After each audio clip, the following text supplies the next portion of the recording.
modesty and the implied teachings of the Bible. The Bible specifically addresses the issue of modesty, but one of the things that has happened is that because it doesn't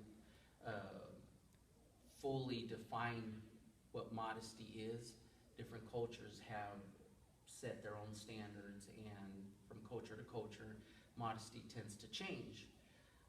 The focus will be on modesty in America and the mainstream churches. The word modesty comes from a word that it means decorous, and it also means orderly.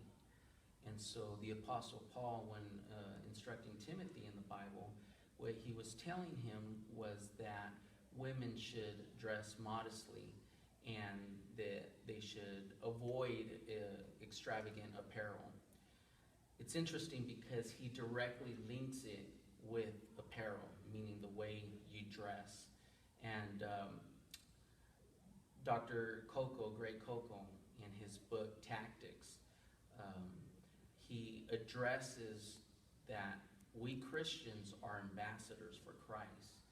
And his point that he is making in his book is our representation of the gospel to people and how we present it. And so his whole point is that when we go out, is that if our message and the gospel of Jesus Christ offends people, then so be it.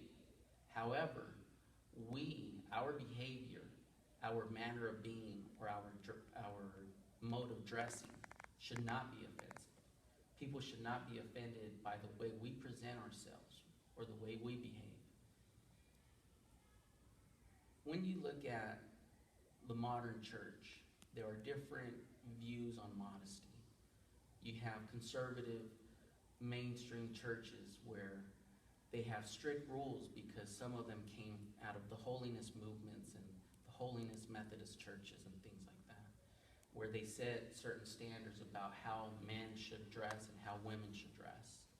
And then you have other churches where modesty is not clearly defined, and it's kind of a free-for-all. Dr. Nathaniel Wilson, in his book, In Bonds of Love, he addresses modesty and he addresses standards.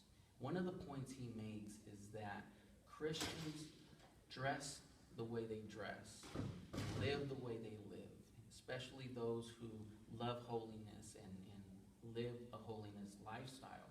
They don't do it out of law, they do it out of love. Whereas some of the more loose and liberal churches, they say that the holiness movement does it out of law. There was recently an article, and in that article, it talked about a lady from Oregon, and she talked with her husband, and she felt conviction about wearing leggings. And they're not tights. They were leggings that women wear at a workout place, at a gym. And she decided that it was best for her that she wasn't going to do it anymore because she wanted to honor God. Lee Stone King once said, "If you please God, it doesn't matter who you displease.